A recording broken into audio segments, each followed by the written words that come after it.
Probably no symbol in mathematics has evoked as much mystery, romanticism, misconception, and human interest as the number pi. William L. Shaw. Greetings to all. This is me, Abhay. If I ask you how to calculate the circumference of a circle, what would your answer be? Yes, 2 pi r. That's right. Well, what would your answer be if I ask you how to calculate the area of a circle? Pi r square. Okay, so now you may wonder that why I asked you such questions. It is because that today, 22nd July, is pi approximation day. So on this occasion, I would like to introduce you to my friend Pi. I will be discussing his fundamental role and characterizations in mathematics and some of his secret facts. So why wasting time? Let's get going. The symbol pi is used by mathematicians to represent the ratio of a circle's circumference to its diameter. This symbol is derived from the first letter of the Greek word perimetros, meaning circumference. The ratio c by d is a constant regardless of the circle size. For example, if we take a circle of twice the diameter of another circle, then it will also have twice the circumference. Pi is an irrational number.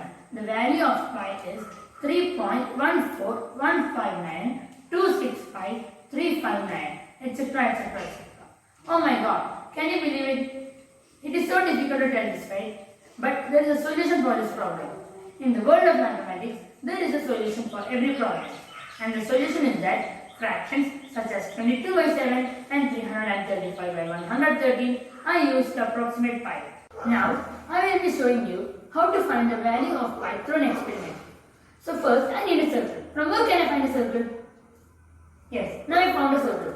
Now to measure the circumference of the circle, I cannot use a ruler. Instead, I will be using a measuring tape. From where can I find a measuring tape? Yes. Now that I have found the measuring tape, I can measure the radius and the circumference of the circle. So first, let us measure the radius of the circle.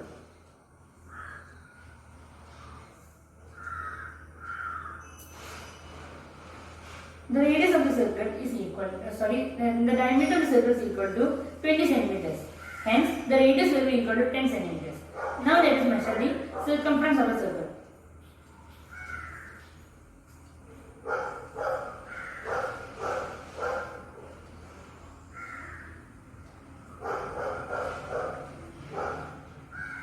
The circumference of the circle is equal to 62.8 centimeters. So now let us do our calculations. 2 pi r is equal to 62.8 centimeters. So in this equation, r is equal to 10 centimeters. Hence, 2 pi into 10 is equal to 62.8 centimeters. So 2 into 10 is equal to 20. Therefore, 20 pi is equal to 62.8 centimeters. Therefore, pi is equal to 62.8 divided by 20. So the answer that we will get will be equal to 3.14. That is how we calculate pi. Now, shall we discuss the role and characterizations of pi in mathematics? Mathematicians use pi in all aspects of their work. It is an important concept that helps us understand the universal truths and some mathematical concepts. Pi is used in trigonometry, geometry, and some advanced concepts like probability, statistics, and complex numbers. Now, shall we discuss some secret facts about this little guy? Okay. People in countries that write their dates in the date month format celebrate Pi Day on 14th March or 3 by 40. Now, similarly, Pi approximation day or casual Pi Day is celebrated on 22nd July or 22 by 7. Interesting, right? The sequence 1, 2, 3, 4, 5, 6 does not appear in the first million digits of pi.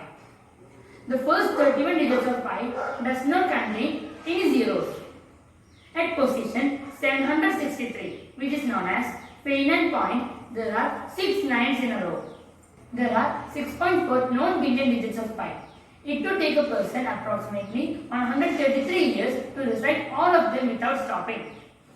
It took 9 hours for the memorized digits of pi world record holder to recite our 44,000 digits of pi. Pi Day is also Albert Einstein's birthday. All of these facts are not ending here. There are many more. So I hope that you all will find those facts and present them in your class. So now let's just summarize what we discussed here. First we discussed what is pi, then the fundamentals, the role and characterizations of pi in mathematics, and its secret facts. Now I hope that you all have a basic understanding of pi. With this, I am winding up. Thank you. നമസ്കാരം, ഞാൻ ആർദ്ര 9G ക്ലാസ്സിൽ പഠിക്കുന്നു.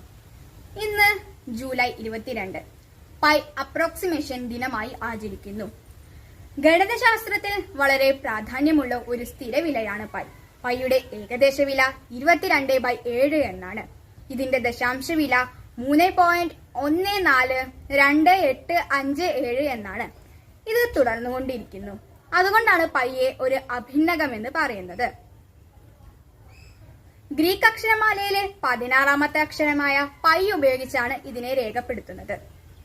Euclidean ജ്യാമിതിയിൽ ഒരു വൃത്തത്തിന്റെ ചുറ്റളവിൽ നിന്ന് വ്യാസത്തിലേക്കുള്ള അനുപാതത്തെയാണ് pi എന്ന് പറയുന്നത്. ഭാരതീയ ഗണിതശാസ്ത്രജ്ഞനായ ആര്യഭടൻ പൈയുടെ വില 4 ദശാംശ സ്ഥാനം വരെ കൃത്യമായി നിർണയിച്ചിരുന്നു. ഇനി പൈയുമായി ബന്ധപ്പെട്ട ഒരു സംസ്കൃത ശ്ലോകം ഒന്ന് കേട്ടു നോക്കിയാലോ. വ്യാസേ ഭനന്താഗ്നിഹതേ വിഭക്തേ ഗബാണസൂര്യപരിധി സസൂക്ഷ്മ. അതായത് വൃത്തപരിധിയെ വ്യാസം കൊണ്ട് ഭാഗിക്കുന്നതിന് തുല്യമാണ് ഭനന്താഗ്നിയെ ഗബാണസൂര്യനെ കൊണ്ട് ഭാഗിക്കുന്നത് എന്നാണ് ഈ ശ്ലോകത്തിൽ പറയുന്നത്. എന്താണ് ഭനന്താഗ്നിയും ഗബാണസൂര്യനും? ഭ എന്ന് പറയുമ്പോൾ നക്ഷത്രങ്ങളെന്നും, നക്ഷത്രങ്ങളുടെ എണ്ണം 27 പുരാണത്തിലെ നന്ദനന്മാർ 9, അഗ്നികൾ 3. താഴെ നിന്ന് മുകളിലോട്ടുള്ള ക്രമത്തിൽ വായിക്കുമ്പോൾ ആയതുകൊണ്ട് ഭനന്താഗ്നി 3927 എന്ന് നമുക്ക് ലഭിക്കുന്നു. ഇനി ഗബാണസൂര്യ. ഘ എന്ന് പറയുമ്പോൾ ആകാശമാണ്, ആകാശം 0. ബാണം എന്ന് പറയുമ്പോൾ പഞ്ചശരങ്ങളാണ്, പഞ്ചശരങ്ങളുടെ എണ്ണം 5, സൂര്യന്മാർ 12 ആയതുകൊണ്ട് ഗബാണസൂര്യ 1250 എന്ന് ലഭിക്കുന്നു. പൈ ഈസ് ഈക്വൽ ടു പരിധി ബൈ വ്യാസം ഈസ് ഈക്വൽ ടു ഭനന്താഗ്നി ബൈ ഗബാണസൂര്യ is equal to 3927/1250 is equal to 3.1416 എന്ന് നമുക്ക് ലഭിക്കുന്നു. അതായത് വൃത്തപരിധി 2πr വ്യാസം 2r ആണെങ്കിൽ ആയതുകൊണ്ട് പരിധി ബൈ വ്യാസം is equal to 2πr/2r is equal to pi എന്ന് നമുക്ക് ലഭിക്കും. പൈയുമായി ബന്ധപ്പെട്ട ഒരു ഗണിത പ്രാക്ടിക്കല് നമുക്കൊന്ന് ചെയ്തു നോക്കിയാലോ. അതിനായി ഞാൻ ഇവിടെ 5 സെന്റിമീറ്റർ ആരമുള്ള ഒരു വൃത്തവും 10 സെന്റിമീറ്റർ ആരമുള്ള മറ്റൊരു വൃത്തവും 13.5 സെന്റിമീറ്റർ ആരമുള്ള വേറൊരു വൃത്തവും ഞാൻ ഇവിടെ എടുത്തിട്ടുണ്ട്. ഇതിന്റെ ചുറ്റളവ് ആക്കാനുള്ള ഒരു റിബൺ സെന്റിമീറ്റർ അളവിലാണ് ഇതിൽ അളവ് രേഖപ്പെടുത്തിയിരിക്കുന്നത്. ഇനി നമുക്ക് 5 സെന്റിമീറ്റർ ആരമുള്ള വൃത്തത്തിന്റെ ചുറ്റളവ് കണക്കാക്കാം. 5 സെന്റിമീറ്റർ ആരമുള്ള വൃത്തത്തിന്റെ വ്യാസം എത്രയാണെന്നറിയോ? 5ന്റെ ഇരട്ടി 10 സെന്റിമീറ്റർ ആയിരിക്കും അതിന്റെ വ്യാസം. ഇനി നമുക്ക് 5 സെന്റിമീറ്റർ ആരമുള്ള വൃത്തത്തിന്റെ ചുറ്റളവ് കണക്കാക്കിയാലോ.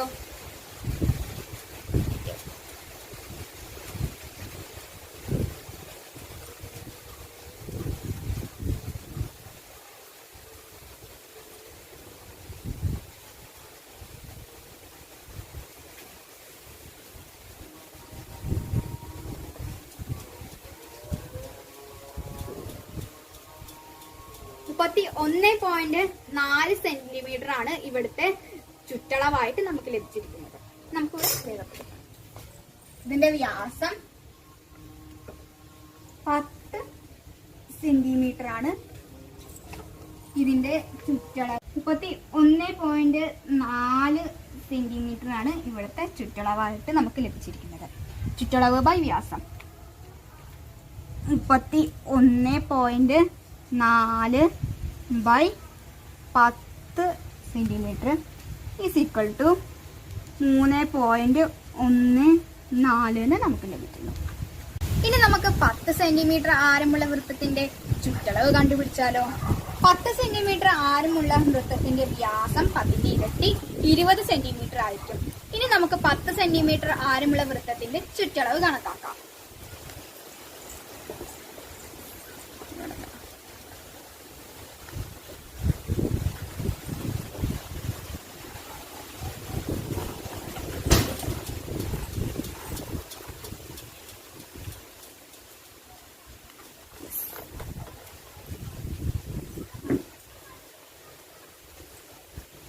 നോക്കൂ, 62.8 സെന്റിമീറ്റർ ആണ് ഇവിടുത്തെ ചുറ്റളവായിട്ട് നമുക്ക് ലഭിച്ചിരിക്കുന്നത്. ഇവിടുത്തെ ആരം 10 സെന്റിമീറ്റർ ആണ്, വ്യാസം 20 സെന്റിമീറ്റർ ആണ്. ഇവിടുത്തെ ചുറ്റളവ് 62.8 സെന്റിമീറ്റർ ആണ്. ഇനി ചുറ്റളവ് ബൈ വ്യാസം 62.8 ബൈ 20 = 3.14 എന്ന് നമുക്ക് ലഭിക്കും. ഇനി നമുക്ക് 13.5 സെന്റിമീറ്റർ ആരമുള്ള വൃത്തത്തിന്റെ ചുറ്റളവ് കണക്കാക്കാം. ഇവിടെ 13.5 സെന്റിമീറ്റർ ആരമുള്ള വൃത്തമുണ്ട്. അതിന്റെ വ്യാസം 13.5ന്റെ ഇരട്ടി 27 സെന്റിമീറ്റർ ആയിരിക്കും അതിന്റെ വ്യാസമായിട്ട് വരുന്നത്. ഇനി നമുക്ക് 13.5 സെന്റിമീറ്റർ ആരമുള്ള വൃത്തത്തിന്റെ ചുറ്റളവ് കണക്കാക്കാം.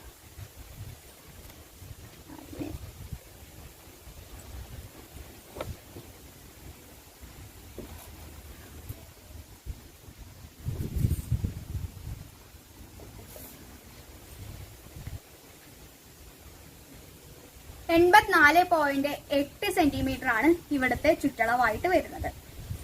ഇവിടെ 13.5 സെന്റിമീറ്റർ ആണ് ഇവിടുത്തെ ആരം. അതിന്റെ വ്യാസം ഇരട്ടി 27 സെന്റിമീറ്റർ ആയിരിക്കും. ഇതിന്റെ ചുറ്റളവ് 84.8 സെന്റിമീറ്റർ ആയിരിക്കും. ചുറ്റളവ് ബൈ വ്യാസം 84.8 ബൈ 27 = 3.14 എന്ന് നമുക്ക് ലഭിക്കുന്നത്. കൂട്ടുകാരെ, പൈയുടെ വില കണ്ടുപിടിക്കുന്നതിനുള്ള ഈ ഗണിത പ്രാക്ടിക്കൽ എല്ലാവർക്കും മനസ്സിലായല്ലോ. എല്ലാവർക്കും നന്ദി, നമസ്കാരം.